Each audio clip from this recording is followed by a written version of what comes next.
반갑습니다. 1월 마지막 주일 예배 오신 우리 성도님 한 분 한 분 주님의 이름으로 환영하고 축복합니다.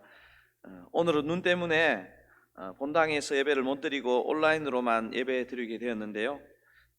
영과 진리로 예배하는 우리 모든 성도님들께 주님께서 넘치게 은혜 주실 줄 믿습니다. 옆에 누가 계시면 이렇게 인사 한번 나누실까요? 은혜 많이 받으세요. 은혜 많이 받으세요. 은혜 많이 받으시길 바랍니다. 우리 함께 새 찬송가 268장, 통일 찬송가 202장, 새 찬송가 268장, 통일 찬송가 202장, 죄에서 자유를 얻게 함은 찬양하신 후에 우리 김동주 목사님 우리를 대표해서 기도하시겠습니다. 죄에서 자유를 얻게 함은 보혈의 능력, 주의 보혈, 시험을 이기고 승리하니 참 놀라운 능력이로다. 주의 보혈 능력이 또다. 주의 피 믿으오. 주의 보혈 그 어린 양의 매우 귀중한 피로다. 육체의 정욕을 이길 힘은 보혈의 능력, 주의 보혈, 정결한 마음을 얻게 하니 참 놀라운 능력이로다. 주의 보혈 능력이 또다. 주의 피 믿으오. 주의 보혈 그 어린 양의 매우 귀중한 피로. 우리 박수 치시면서 하시겠습니다. 눈보다 너에게 밝히는 것 보혈의 능력, 주의 보혈 부정한 모든 것 밝히시니 참 놀라운 능력이로다. 주의 보혈 능력이 또다. 주의 피 아멘. 믿으오. 주의 보혈 그 어린 양의 매우 귀중한 피로 구주의 복음을 전할 제목 보혈의 능력, 주의 보혈 날마다 나에게 찬송 주니 참 놀라운 능력이로다. 주의 보혈 능력이 또다. 주의 피 믿으오. 주의 보혈 그 어린 양의 매우 귀중한 피로다. 아멘.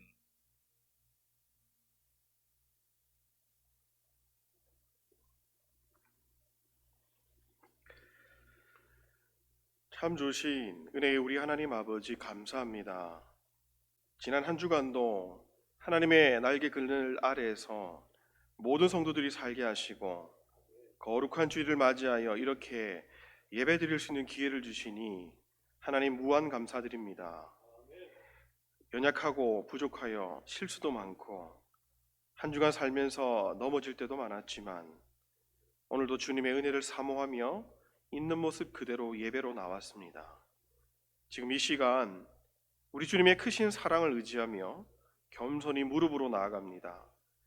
우리의 모든 죄와 허물을 예수님의 보혈로 도말하여 주시옵소서. 우리 안에 있는 죄와 허물이 우리를 추장하지 못하게 역사하시고 각 사람의 마음 가운데 성령님 역사하여 주시옵소서. 은혜가 풍성하신 우리 하나님 아버지, 서울장로교회를 위해서 간절히 기도합니다.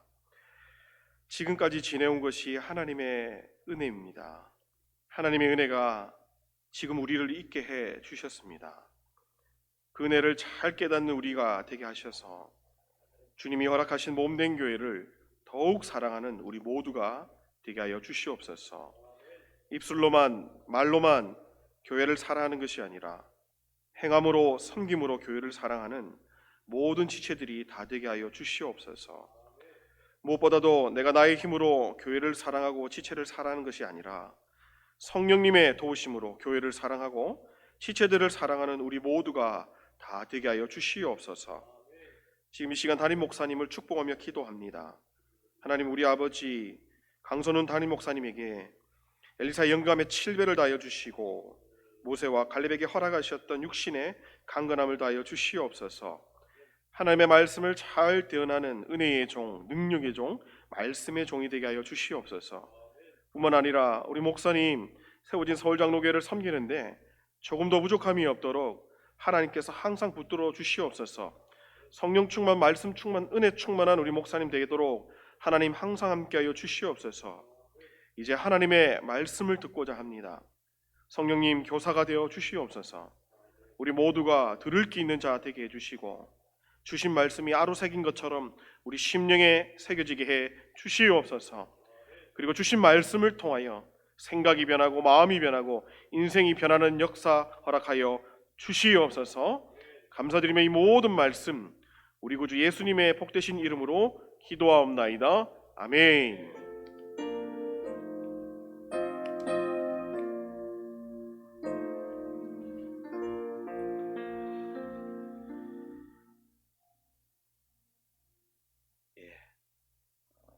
오늘은 눈으로 인해서 주일 예배는 온라인으로만 진행하고 있습니다. 현장 예배는 없는데요.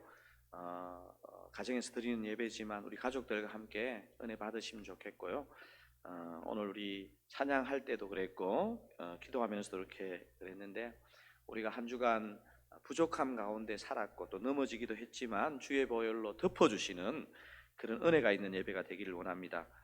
오늘 성경 탐구도 날씨로 오늘 하루 휴강하고 강의 일정은 한 주 연기되게 됩니다. 교회 홈피 개편 작업으로 2월 중순까지 기능이 제한되고 있는데요. 여러분 그 예배 영상은 교회 홈피 상단 좌측에 있는 설교 방송 클릭하시면 모든 방송 보실 수 있습니다. 서울한국학교가 어제 토요일 온라인으로 개강했습니다. 잘 이렇게 또 온라인 수업이지만 알찬 수업 이루어질 수 있도록 우리 교사진과 학생들을 위해서 기도해 주시면 감사하겠습니다. 2월부터 다음 주일부터 주일 예배 찬양과 수예배 찬양 인도를 우리 김동주 목사님께서 섬겨 주십니다. 그동안 참 많이 수고해 주신 박문기 집사님께 감사드리고요. 또 많이 격려해 주시면 감사하겠습니다. 일부 예배 오르간 반주를 나순미 권사님께서 함께 섬겨 주십니다. 감사드리고요. 또 2월부터 김치도 주사님께서 방송부를 섬겨주시는데 또 많이 수고해 주실 텐데 격려해 주시면 감사하겠습니다. 감사드립니다. 오늘 저희에게 주시는 하나님의 말씀은 마가복음 3장 13절에서 19절입니다. 제가 가진 성경으로는 신약 성경 57면입니다. 57면 다 찾으시면 마가복음 3장 13절을 제가 여러분이 14절 그렇게 교독하시겠습니다. 또 산에 오르사 자기가 원하는 자들을 부르시니 나아온지라. 이에 12를 세우셨으니 이는 자기와 함께 있게 하시고 또 보내사 전도도 하며 귀신을 내쫓는 권능도 가지게 하려 하심이르라.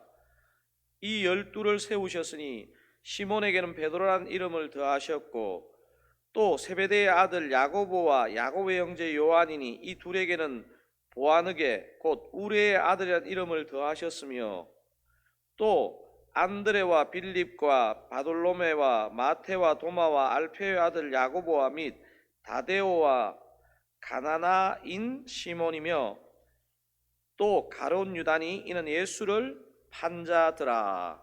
아멘.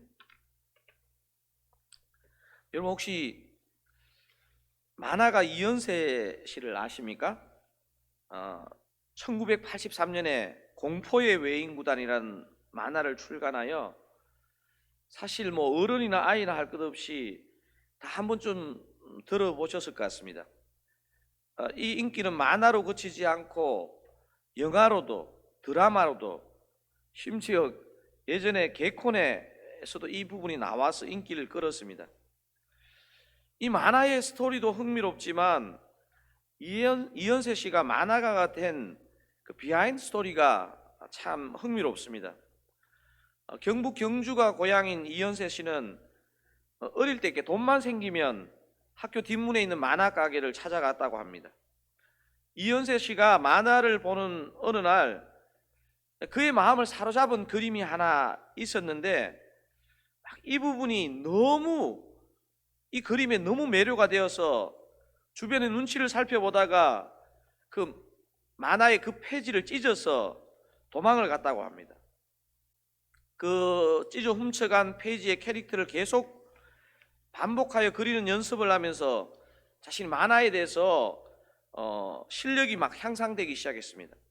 나중에 다시 그 만화 가게를 찾아가서 그 책을 찍고 있을 때 그 만화 가게 주인에게 그 주인 아저씨에게 들킵니다.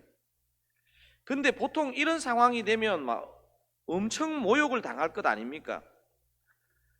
근데 그 만화 가게 주인 아저씨가 이런 어린 이현세 씨의 머리를 쓰다듬으면서 이렇게 말했다고 합니다. 내가 그 유명한 화가 지망생 1호구나. 이 작은 사건 하나로 이현세 씨는 만화가의 꿈을 키워서 한국 사람이라면 거의 다 아는 이 유명한 만화가가 되었고, 그리고 이 1980년대에 유행한 공포의 외인구단이라는 만화를 그리게 되었습니다. 공포의 외인구단이 나오자 이현세 씨는 어릴 적 그 만화가게 주인 아저씨를 찾아갔는데 그 이유는 모르겠지만 그 아저씨를 못 만났다고 합니다.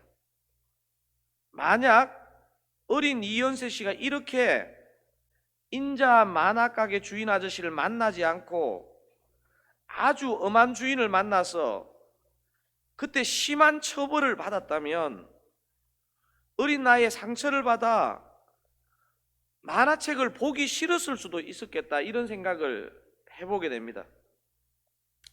이처럼 우리 삶에서 작은 만남 하나는 우리 삶의 어떤 꿈이 되기도 하고 깊은 상처나 좌절이 되기도 합니다. 여러분, 그래서 우리 자신이나 우리의 자녀나 손주들의 이 만남의 축복을 위해서 기도하는 것 얼마나 중요한 기도인지 모릅니다. 여러분, 오늘 예배를 드리시고 이번 한 주간도 우리가 어떤 사람을 만날지 모르잖아요. 이 한 주의 만남의 축복을 위해서도 우리가 또 이 말씀을 들으시면서 기도하시면 좋겠습니다. 오늘 본문도 살펴보면 한마디로 말하면 만남의 축복이 이루어지는 스토리다, 이렇게 볼 수 있습니다. 오늘 본문 첫 절인 13절 같이 한번 읽어보실까요? 또 산에 오르사 자기가 원하는 자들을 부르시니 나아온지라. 여기 자기는 누구겠습니까? 당연히 예수님입니다. 예수님이 제자들을 부르시는데 왜 굳이 산에 오르셔서 부르셨을까 하는 의문이 본문을 보면 생깁니다. 그런데 같은 본문에 해당되는 누가복음 6장을 보면 시원한 답이 그 안에 들어있습니다. 왜 예수님이 산에 오르셨는지 여러분 확인해 보시겠습니다. 같이 한번 읽어보시겠습니다.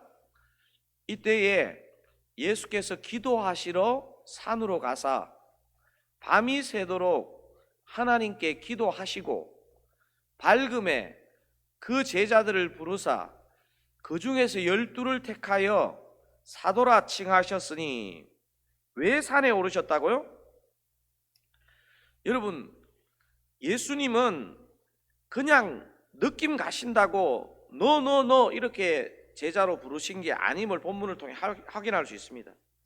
누가복음 6장은 전혀 다른 느낌으로 제자들을 부르신 부분을 설명하고 있습니다. 이 부분 다시 한번 제가 읽어드리겠습니다. 이때에 예수께서 기도하시러 산으로 가사 밤이 새도록 하나님께 기도하시고 밝음에 그 제자들을 부르사 그 중에서 12를 택하여 사도라 칭하셨으니. 우리는 어떻게 하나님의 뜻을 알 수 있을까요? 여러분, 제가 이 부분은 여러 번 설명한 적이 있지 싶은데 하나님의 뜻은 막 찾기 힘든 숨은 그림 찾기가 아닙니다.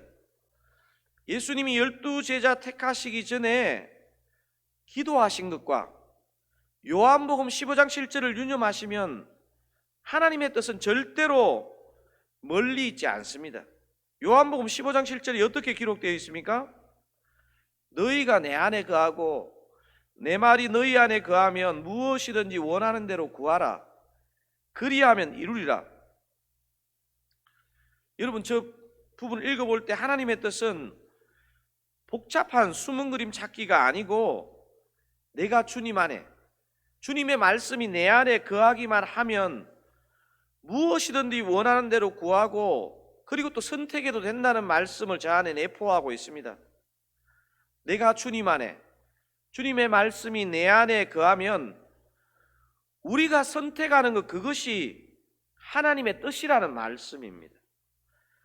예수님이 제자를 자기가 원하는 대로 부르시고 택하실 수 있었던 것은 기도하시러 산으로 가사 진짜 철야 기도하시면서 하나님께 기도하셨기 때문에 그렇습니다. 여러분, 기도하는 자, 맡기는 자에게는 담대함이 있습니다. 이거는 경험해 본 사람은 다 압니다. 그죠? 예전에 내 제자 부르실 때 조금 생각해 본 적이 있는데 오늘 좀 더 구체적으로 묵상해 보도록 하겠습니다. 그 부르심에 세 가지 독특성, 참 주님께서 독특하게 일하신다 싶은 세 가지 특징을 한번 살펴보려고 합니다. 여러분, 자막 보이십니까? 예수님이 12제자를 부르심의 세 가지 독특성의 첫 번째 뭡니까? 제자들의 프로필이 아니라 하나님의 주권적인 은혜로 부르셨다는 사실입니다. 뭐라고요? 제자들의 프로필이 아니라 하나님의 주권적인 은혜로 부르심이라는 것입니다. 오늘 본문을 시작하면서 예수님이 제자를 부르시는 기준이 상당히 독특하게 묘사되어 있습니다. 마가복음 3장 13절 다시 한번 읽어보시겠습니다. 죄송합니다. 마가복음 3장 13절입니다. 또 산에 오르사 자기가 원하는 자들을 부르시니 나아온지라. 조금 전에 예수님이 산에 오르신 이유는 우리가 확인했죠. 제자를 선택하시기 전에 산으로 가셔서 밤이 새도록 성부 하나님께 기도하셨습니다. 기도하시고 예수님이 제자를 어떻게 선택하셨는지 묘사하는 본문을 여러분 잘 한번 묵상해 보십시오. 제자들을 선발하는 기준을 13절에서는 뭐라고 표현했나요? 세상에서 하는 면접의 기준과는 달라도 너무 다르고 너무 독특합니다.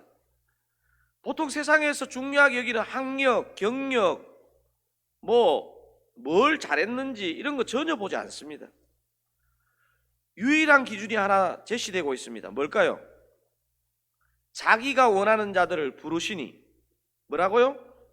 자기가 원하는 자들을 부르시니. 어떤 세상적인 기준으로 하면 아주 독선적이고 오만하게 비칩니다. 그죠? 자기가 원하는 자들을 부르시니.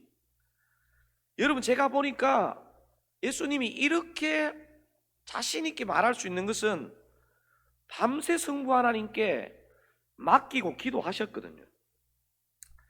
그리고 그 제자들의 프로필을 본 게 아니고 그냥 기도하고 성부 하나님 주신 내 판단으로 뽑았다, 이 말씀을 하십니다. 선발된 12명의 면면을 보면 이게 정말 맞는 표현입니다. 다른 제자들은 몰라도 이미 접한 4명의 제자는 알잖아요. 제일 먼저 거론된 제자가 누굽니까? 여러분 16절 한번 읽어보시겠습니다. 이 12를 세우셨으니 시몬에게는 베드로란 이름을 더하셨고,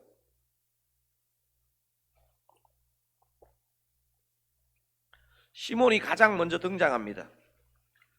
시몬에게 어떤 이름을 더하셨다고요? 베드로. 여러분, 베드로란 이름의 의미를 아시죠?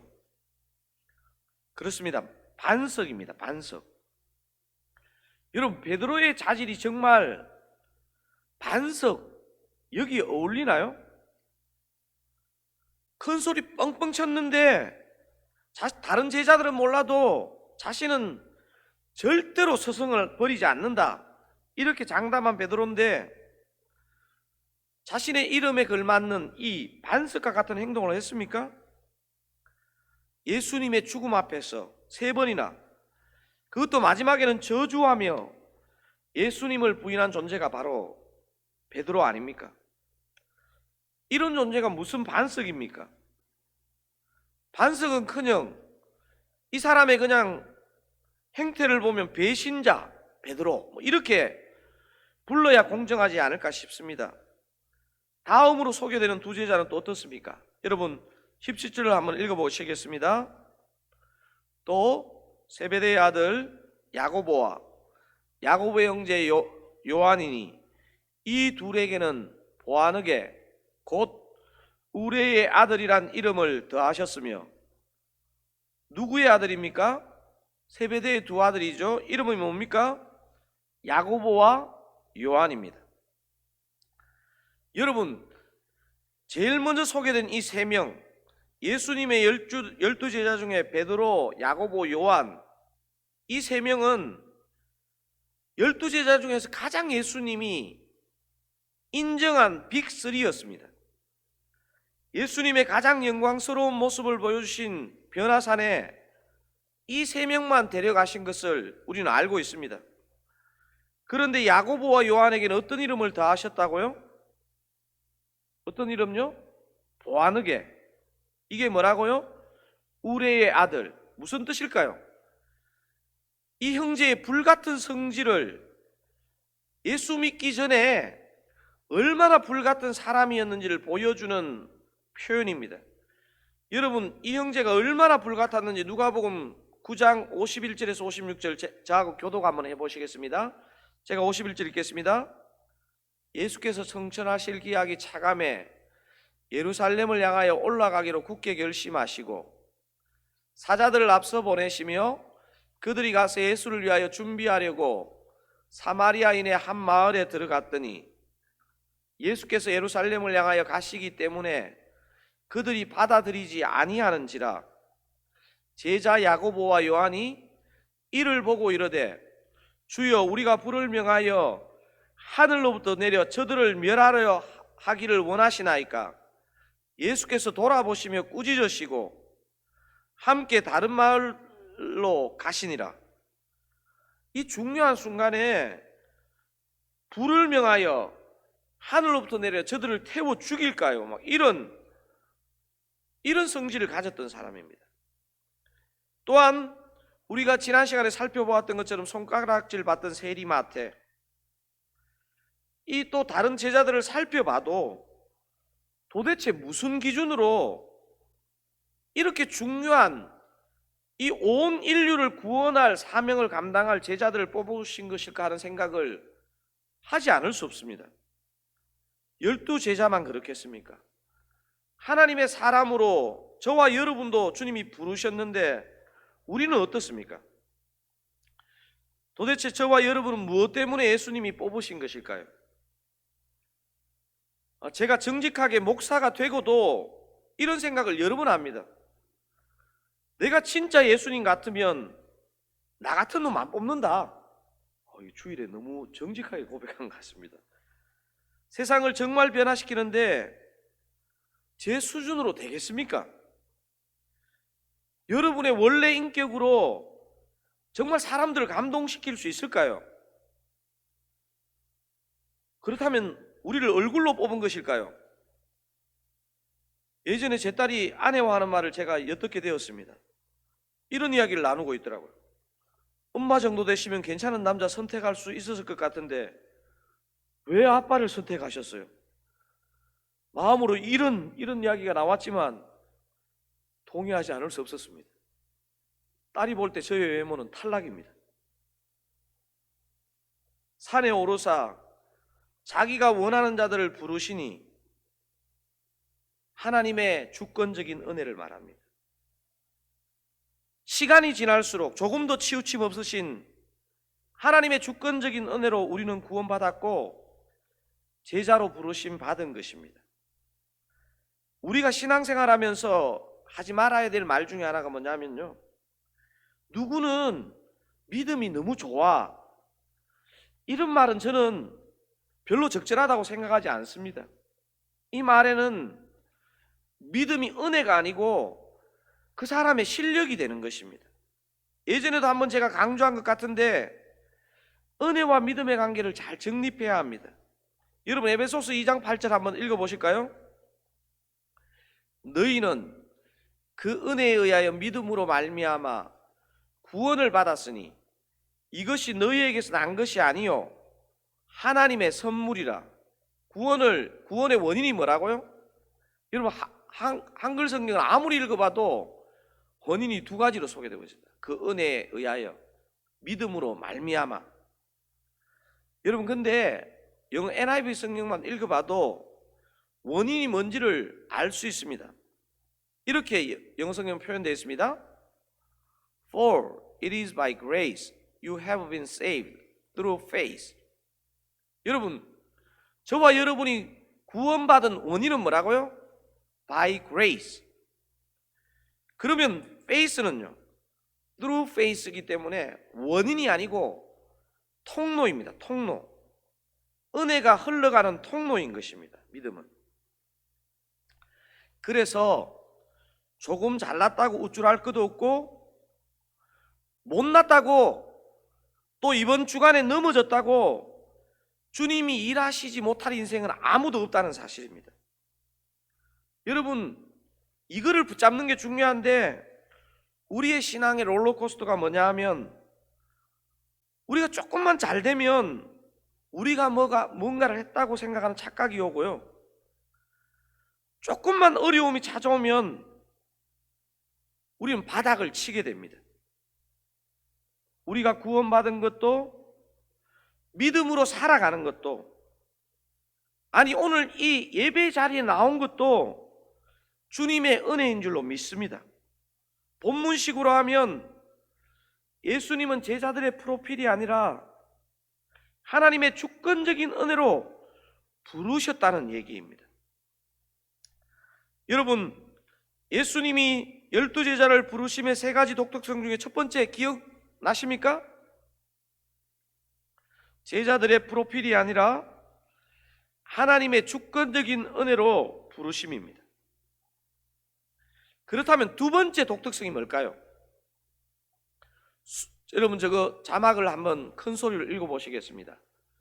수도원 영성과 시장 영성의 균형적 성장을 꿈꾸심. 뭐라고요? 수도원 영성과 시장 영성의 균형적 성장을 꿈꾸심.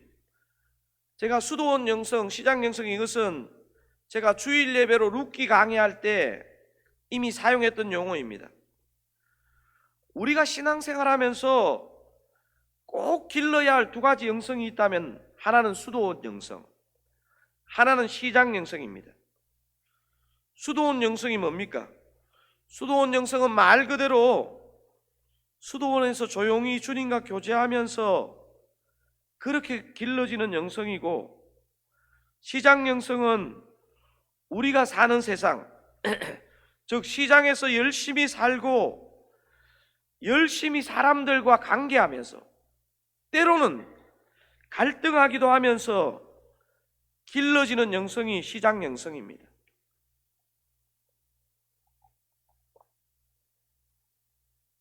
주님이 12제자를 부르실 때 제자들의 세상 프로필을 전혀 보시지 않고 당신의 주권적인 은혜로 부르셨다고 해서 제자들을 향한 기대나 꿈이 없으셨다고 생각하시면 곤란합니다. 죄인인 우리를 부르셨다고 우리가 그냥 아무렇게나 살아도 된다고 생각하면 구원을 잘못 이해하는 것입니다. 주님은 당신의 제자들을 부르실 때나 저와 여러분을 부르실 때 분명한 꿈을 가지고 부르셨다는 사실입니다. 여러분 집에서 아멘 하셔야 되는데, 주님은 당신의 제자들을 부르실 때나 저와 여러분을 부르실 때 분명히 꿈을 가지고 불러주신 줄로 믿습니다. 여러분 오늘 본문 14절 15절이 이것을 보여줍니다. 마가복음 13장 14절 15절을 통해서 한번 확인해 보겠습니다. 이에 열두를 세우셨으니 이는 자기와 함께 있게 하시고 또 보내사 전도도 하며 귀신을 내쫓는 권능도 가지게 하려 하심이니라. 은혜는 자격 없는 자를 부르신 것입니다. 하지만 주님이 베푸신 은혜는 반드시 그 안에 꿈이 들어있고 생명력이 있다는 사실입니다. 여러분, 진짜 은혜가 들어가면 우린 절대로 가만히 있지 못합니다. 살아 꿈틀대게 되고 성장하게 만드는 생명력이 그 안에 들어있습니다. 여러분, 오늘 이 본문에 열두를 세우셨으니에 세우셨으니에 해당되는 헬라어는요, 70인역이라는 성경에 창세기 1장 1절에 나오는 태초에 하나님이 천지를 창조하시니라 하는 이 창조하다는 단어와 세우셨으니라는 단어가 같은 헬라어입니다. 여러분, 이런 표현 용서하십시오. 개떡 같은 우리를 부르셨지만 찰떡 같은 우리로 세우시고 창조하셨다는 말입니다. 아멘 하시기 좀 그러시죠? 아니, 진짜 제 자신을 생각해봐도 아직도 갈 길이 멀지만 진짜 안 좋은 상태에 부르셨는데 조금씩 회복되어가는 제 자신을 보게 됩니다. 어떤 방식으로 세우신 것일까요? 자기와 함께 있게 하시고, 이게 뭡니까? 자기와 함께 있게 하시고 수도원 영성을 키워주시는 방식으로, 수도원 영성이 자랄 수 있도록 자기와 함께 있게 하시고, 또 뭐가 소개되고 있습니까? 또 보내사 전도도 하며 귀신을 내쫓는 권능도 가지게 하려 하심이라. 이건 뭘 말합니까? 시장 영성을 말합니다. 여러분, 예수님을 따르는 사람은요, 절대로 한 가지 영성에 안주하지 않고 그것으로 그냥 잘하고 있다 이렇게 생각하지 않고 이 두 영성이 계속 같이 키워지는 것입니다. 습관적으로 자신은 못났다 생각하시고 자꾸 자존감에 빠지시는 성도님들은 이 오늘 본문을 잘 묵상하셔야 합니다. 우리가 원래 못난 것은 맞는데 못난 우리를 주님이 기꺼이 불러주셨다는 사실입니다. 불러주신 것으로 그치지 않고 우리를 세워주시고 우리를 새롭게 창조해 주시고 빚어 가신다는 사실입니다. 어떻게 해요? 수도원 영성이 약한 성도님들은 주님과 함께 있게 하시면서 수도원 영성도 키워가시고, 관계와 세상에서 사는 것이 약한 성도님들은 우리 주님이 시작 영성을 막 키워주시면서 인도하신다는 사실입니다. 여러분, 새 찬송가 442장 저 장미꽃 위에 있으리란 찬양 아시죠? 여러분, 그 노래 3절에 보면 그 두 가지 영성이 다 들어있는 것을 우리가 확인할 수 있습니다. 제가 아침이지만 좀 한번 불러보겠습니다. 밤 깊도록 동산 안에 주와 함께 있으려 하나. 수도원 영성입니다. 찬송가 가사에는 없습니다. 괴로운 세상에 할 일 많아서 날 가라 명하시인다. 저게 무슨 영성이겠습니까? 시작 영성을 말합니다. 우리는 비록 부족하게 시작했지만 주님은 우리를 향해 이 두 영성이 정말 마음껏 자라기를 꿈꾸고 계신다는 것입니다. 자, 예수님이 12제자를 부르심에 두 가지 독특성을 살펴보았죠. 첫 번째 독특성이 뭐였습니까? 제자들의 프로필이 아니라 하나님의 주권적인 은혜로 부르셨다는 사실이고요. 두 번째는 뭡니까? 수도원 영성과 시장 영성의 규정적인 성장을 꿈꾸심이라는 것입니다. 마지막 세 번째도 아주 중요한 부분인데 우리 큰 소리로 한번 고백해 보십시다. 예수님도 팀워크로 일하시는 것을 친히 보이심입니다. 뭐라고요? 예수님도 팀워크로 일하신다는 것을 보여주신 사건이 바로 이 12제자를 부르신 사건이라는 것입니다. 제자들의 면면만 살펴보면 살펴볼수록 탄식이 나옵니다. 저도 저 같은 부족한 사람도 그런 생각이 듭니다. 주님은 좀 괜찮은 사람 부르시지, 좀 잘난 사람 부르시지, 어떻게 이런 상태의 사람으로 세상을 변화시키시나, 이런 생각이 듭니다. 여러분 그런 생각 들지 않습니까? 정말 이 어려운 세상을 변화시키는데 이 정도 프로필 가진 사람으로 여러분 정말 성부가 날까요? 12밖에 안 되는데 한 명은 스승을 팔고 심지어 자살까지 하고, 여러분 정말 어떤 측면에서 보면 삼류 영화 같은 이야기 아닙니까? 제가 한 번씩 헷갈리는 게 있습니다. 제 자신을 보면서 한 번씩 헷갈리는 게 있습니다. 완전하신 하나님이 어떻게 나같이 불완전한 사람의 기도를 통해 일하신다는 말인가? 더구나 나같이 불완전한 사람을 어떻게 당신의 동력자로 부르시고 당신의 소중한 영혼을 맡기실 수 있다는가 말인가 하는 그런 질문이 생깁니다. 여러분은 여러분을 부르심이 시원하게 이해되십니까? 완전하신 하나님이 왜 불완전한 우리의 기도를 들으시고 불완전한 저와 여러분과 함께 동력하실까요? 고린도 교회를 향해서 바울이 어떤 고백을 하는지 한번 살펴보십시다. 고린도전서 3장 9절입니다.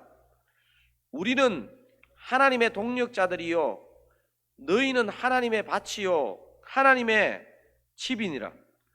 왜 12를 부르신 것일까요? 여러분 12, 12가 무엇을 의미할까요? 이스라엘 12지파를 상징합니다. 12제자를 부르신 것은 새로운 이스라엘 12지파의 회복을 의미하는 것입니다. 완전하신 하나님이 당신 홀로 새로운 당신의 백성을 회복시키시는 것은 불가능하실까요? 여러분 이 부분을 묵상하면서 참 묵상할수록 놀라움이 생깁니다. 완전하신 하나님이 우리와 팀워크로 일하신다는 사실입니다. 12제자를 부르신 이 사건은 예수님도 팀워크로 일하신다는 것을 당신의 삶을 통해서 그냥 보여주신 것입니다. 저는 이 부분을 묵상하면서 제가 어떻게 하면 좋은 목사가 될 수 있을까 생각해 보니까 저 혼자 설교 잘하고 저 혼자 열심히 사역 잘하면 될까요?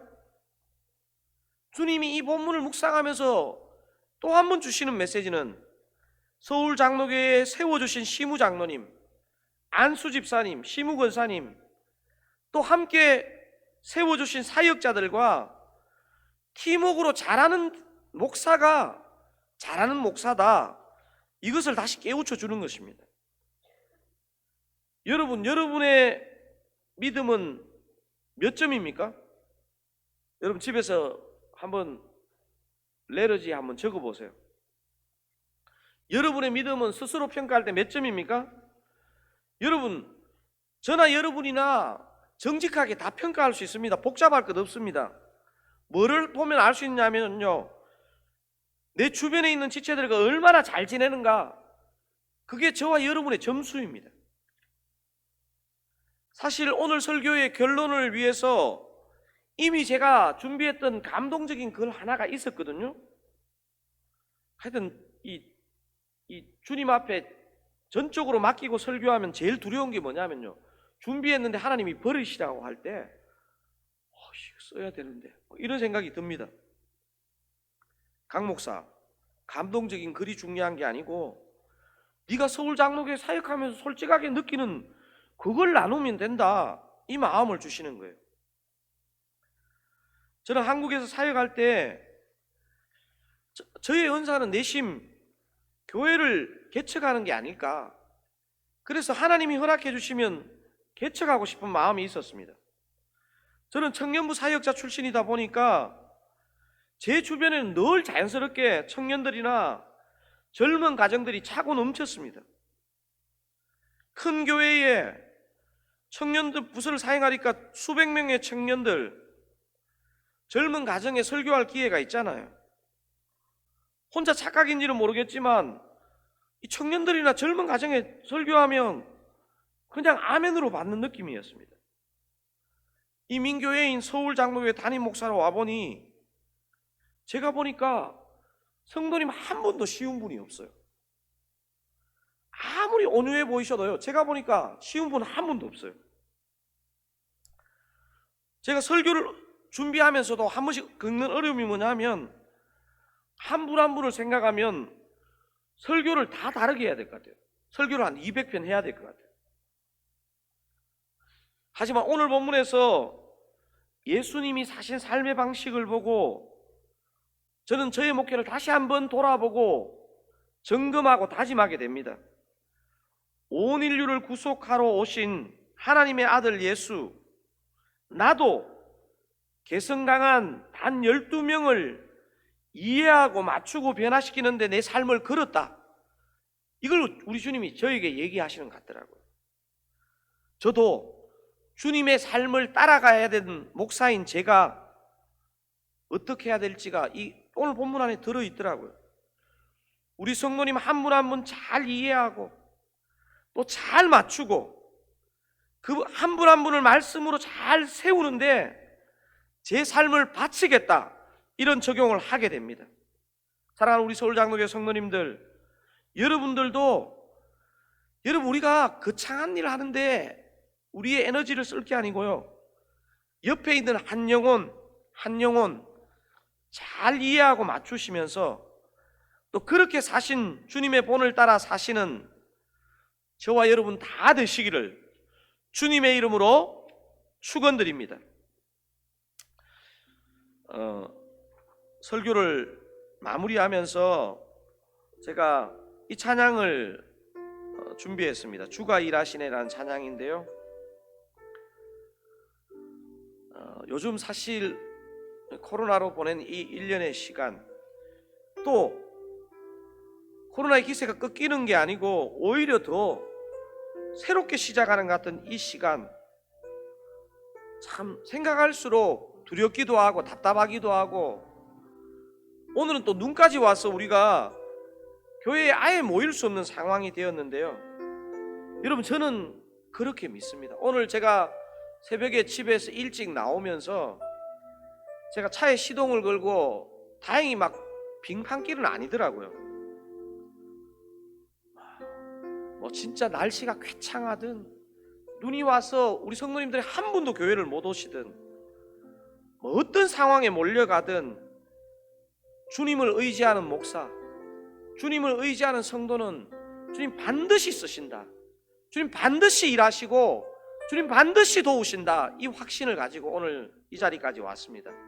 여러분, 제가 1절 가사만 한번 불러드리고 우리 한번 이 찬양 부르기를 원합니다.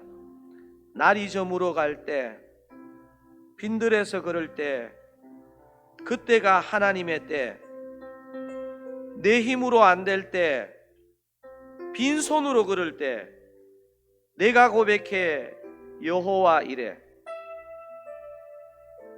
주가 일하시네, 주가 일하시네. 주께 아끼지 않는 자에게 주가 일하시네, 주가 일하시네. 신뢰하며 걷는 자에게. 아멘. 우리 찬양, 우리 여러분 집에서 혹시 파자마 입고 예배 드리신 분 없으시죠? 어떤 복장이든지 관계없이 우리 진짜 한번 주님께 빈손을 올려드리면 좋겠습니다. 같이 한번 찬양하시겠습니다. 날이 저물어 갈 때.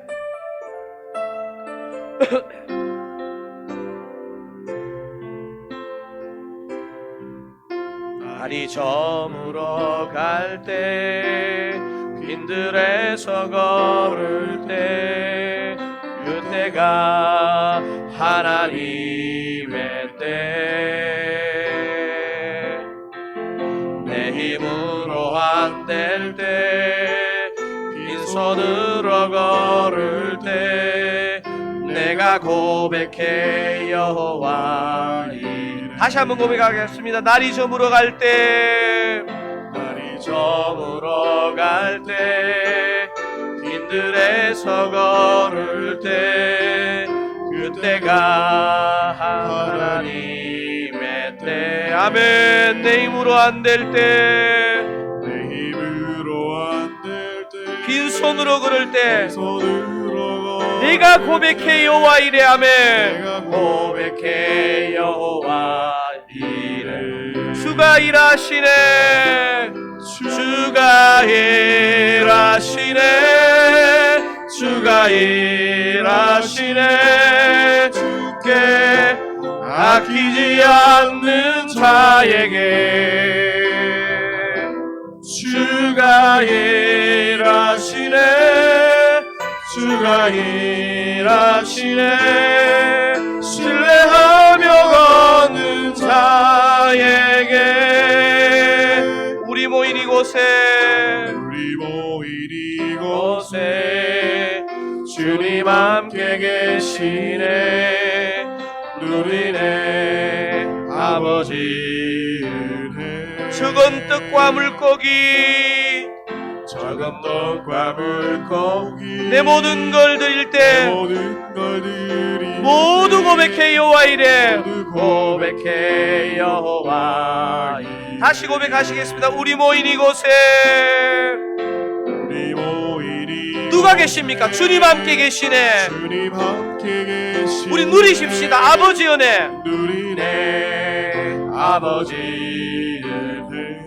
저와 여러분 손에 있는 적은 떡과 물고기, 작은 떡과 물고기, 내 모든 걸 드릴 내 때 모든 걸 드릴 때 고백하십시다. 여호와 이래. 고백해 여호와 이래. 우리 믿음으로 고백하십시다. 주가 일하시네. 아멘. 주가 일하시네.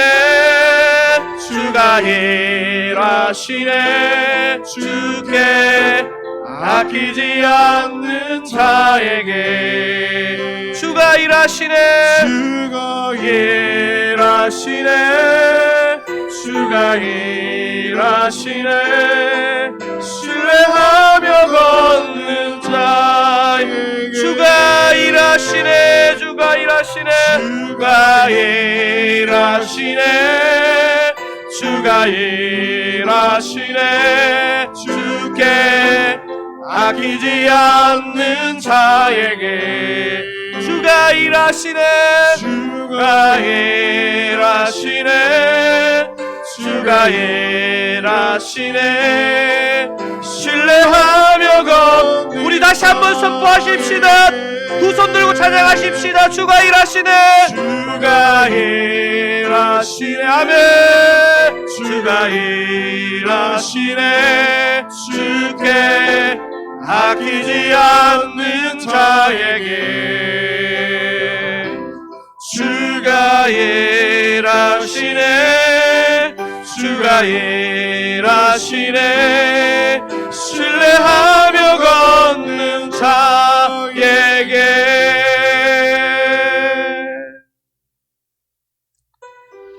우리 기도하기를 원합니다.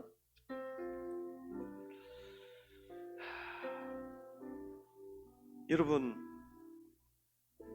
정말 부족한 저와 여러분을 당신의 자녀로, 당신의 동력자로 주님이 불러주셨다는 게 여러분 정말 실감이 나십니까? 여러분, 우리가 뭔가 잘나고 잘 준비되어 있기 때문에 부르신 게 아니고 정말 주님이 아니면 소망이 없기 때문에 주님이 우리를 부르신 것입니다. 또한 주님은 그렇다고 우리에게 기대감 없이 우리를 세상에 보내신 것이 아니고 너는 된다. 내가 함께하니 너는 된다. 너에게 꿈이 있다. 너에게 꿈이 있다. 이렇게 그렇게 세상에 보내신 것 아니겠습니까? 여러분, 우리가 어떻게 이 은혜를 갚아야 하겠습니까? 내 옆에 있는 한 영혼 한 영혼, 그 사람을 이해하고 맞추고 그 사람을 세워주는 그 일을 통해서 우리는 우리에게 베푸신 주의 은혜를 갚을 수 있습니다. 여러분, 우리 그것을 위해서 한번 기도하기를 원합니다. 오늘 말씀을 기억하시면서 우리 여러분 주여 큰 소리로 한번 부르시고 이 어려운 시간 보내고 있는 우리 주변의 지체들, 주변의 가족들, 이때를 위해서 우리를 불러주신 것입니다. 여러분 한번 주여 큰 소리 부르시고 한번 기도하시겠습니다. 주여!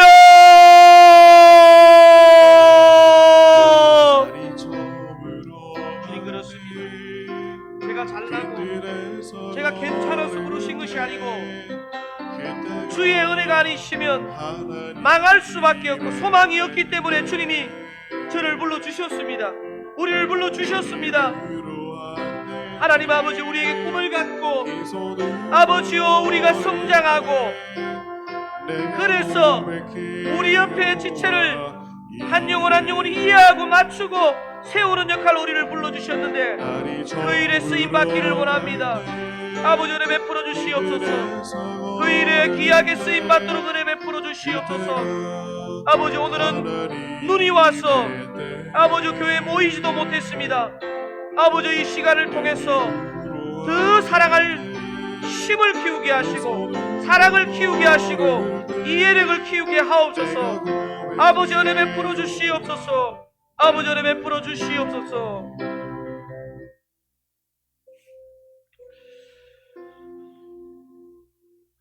이번 주에 제가 생활하면서 사실 그런 마음에 자괴감과 절망감이 든 적이 있습니다. 내가 무슨 주의 일을 하냐? 내가 무슨 목사냐? 내가 집에 있는 한 아내 새 아이도 충분히 이해하지 못하고 충분히 사랑하지 못하는데 내가 무슨 많은 영혼들을 세우는 목회를 하냐? 이런 마음의 자괴감과 절망감이 저한테 있었습니다. 참 이런 마음을 가질 때마다 주님이 주시는 반전은 뭐냐면요, 그래서 너 안 된다 이런 마음이 아니고요, 그래서 너 불렀다, 너 된다, 그 마음으로 또 다시 힘을 내어 아내를 이해하고 아이들을 이해하고 또 그 영혼이 정말 너보다 더 잘 설 수 있도록 세우고. 여러분, 우리는 오늘 눈이 와서 교회에 전혀 모여서 예배 드릴 수 없는 상황이 되었습니다. 각자 가정에서 예배 드리시는데요, 주님은 우리에게 우리가 진짜 은혜 받고 회복되어서 정말 연약한 모난 그 지체를 여러분이 쿠션 역할을 해서 감싸주기를 원하신다는 것입니다. 여러분, 우리 서울 장로교회를 위해서 기도했으면 좋겠습니다.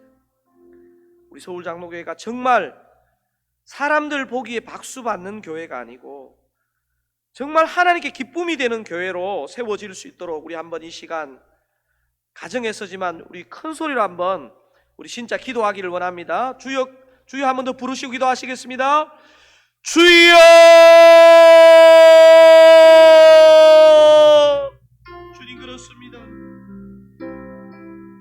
이렇게 부족한 자에게 은혜 주셨는데 받은 은혜를 아내를 세우고 아이들을 이해하고 모난 영혼들을 품고 감싸는 데 사용해 주시기를 원합니다. 44년 전에 이곳에 서울 장로교회를 세워주셨는데 우리 성도님들을 불러주셨는데 아버지요, 아버지요, 아버지요, 이 은혜를 우리가 맛보고 나눌 수 있기를 원합니다.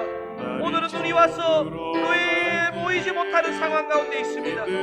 아버지요, 우리의 은혜가, 우리의 사랑이 쌓여서 정말 외롭고 아프고 도움이 필요한 영혼들을 돕는 영혼들로 교회로 사용해 주시기를 원합니다. 아버지, 그렇게 사용해 주시기를 원합니다. 주님의 채워주심을 경험하게 하여 주시옵소서. 감사합니다. 감사합니다. 주님 그렇습니다. 우리는 집에서 함께 사는 한 배우자, 한 아이도 잘 이해하고 잘 세우는데 턱없이 부족한 존재입니다. 그래서 주님께서 우리를 불러주신 줄 믿습니다. 우리가 주의 사랑으로 채워져서 그 그 사랑을 잘 나누라고 보내주신 줄로 믿습니다. 하나님 아버지, 오늘은 눈이 와서 교회에 모여서 예배할 수 없는 상황이 되었습니다. 교회를 클로즈했습니다. 아무도 교회에 모일 수 없는 상황이지만 주님, 부족한 종이 꿈을 꿉니다. 가정에서 개인적으로 주님 앞에 회복되고 더 잘 세워져서 주님의 몸된 교회를 더 잘 세우고 뾰족뾰족하고 맞지 않는 지체를 정말 잘 세우는데 쓰임 받는 자로 우리 성도님 한 분 한 분 우리 서울장로교회를 사용하여 주시옵소서. 그래서 정말 주님으로부터 칭찬 듣고 주님의 마음을 시원케 하는 교회로 거듭나게 하여 주시옵소서. 그 은혜를 주실 줄 믿고 감사하오며 예수님의 이름으로 기도하옵나이다. 아멘.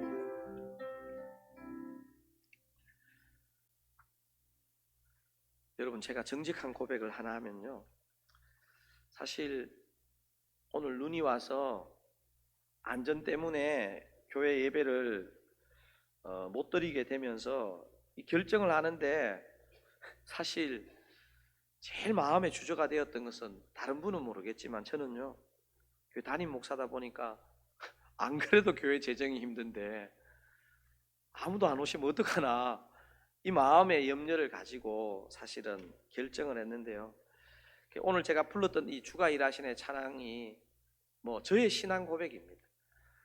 그냥 바라기는요, 제 계산으로는 그러면 어려운 거잖아요, 교회가. 근데 주님은 채우시고 일하신다는 그 믿음이 있습니다. 여러분, 혹시 개인적으로 정말 지난 1년 중에서 가장 어려운 때를 보내고 계신 우리 성도님 계시다면요, 절망하지 마시고 진짜 여러분께 하나님이 채우실 그런 기회다 믿으시고요, 주님께 손을 내밀면 좋겠습니다. 우리 변찮는 주님의 사랑과 찬양하시면서요, 한 주간 준비하신 예물 하나님께 올려드리겠습니다. 변찮는 주님의 사랑과 거룩한 보혈의 공로를 우리 다 찬양을 주님을 만나볼 때까지 우리 보혈을 찬양합시다. 예수는 우리를 깨끗게 하시는 주시니 그의 피 우리를 눈보다 더 희게 하셨네. 우리를 깨끗게 한 피는 무궁한 생명의 물일세. 생명의 구원을 받은 자 하나님 찬양을 합시다. 예수는 우리를 깨끗게 하시는 주시니 그의 피 우리를 눈보다 더 희게 하시네. 주님의 거룩한 보혈을 날마다 입으로 간증해 담대히 싸우며 나가세. 천국에 들어갈 때까지 예수는 우리를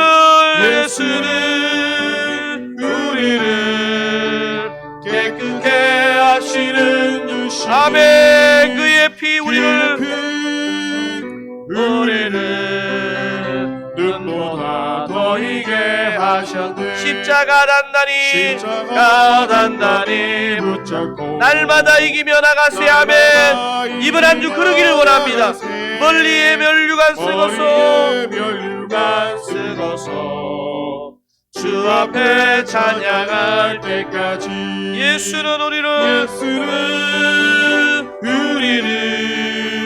깨끗게 하시는 주시니 그의 피 우리를 눈보다 더 희게 하셨네. 기도하시겠습니다. 하나님 아버지, 코로나가 심해지고 오늘은 또 눈이 와서 꼼짝할 수도 없는 상황이 되고, 그래서 각자 가정에서 개인의 공간에서 드리는 예배지만 주님, 우리 성도님 한 분 한 분을 비록 헌금 시간이지만 빈손밖에 드릴 것이 없어서 드린 우리 성도님의 그 존재와 빈손을 주님 받아주시고 주님께서 놀라운 축사를 행하여 주시기를 원합니다. 우리 서울 장로교회 정말 어려운 때에도 주님께서 지켜주셨던 그 주님께서 이 코로나 기간 거뜬히 이기고도 남는 그런 넉넉한 교회로 세워주시옵소서. 주님, 그렇게 일하실 줄로 믿습니다. 이제는 우리의 대신 죽으신 주 예수 그리스도의 크신 은혜와 하나밖에 없는 아들을 희생하신 하나님 아버지의 참된 사랑과 성령님의 위로교통 교제하심이 정말 지체를 위해 목숨 걸고 함께하기로, 좋은 팀워크로 일하기로 결단하는 모든 성도들 머리 위에 이제로부터 영원토록 함께하시기를 간절히 축원하옵나이다. 아멘.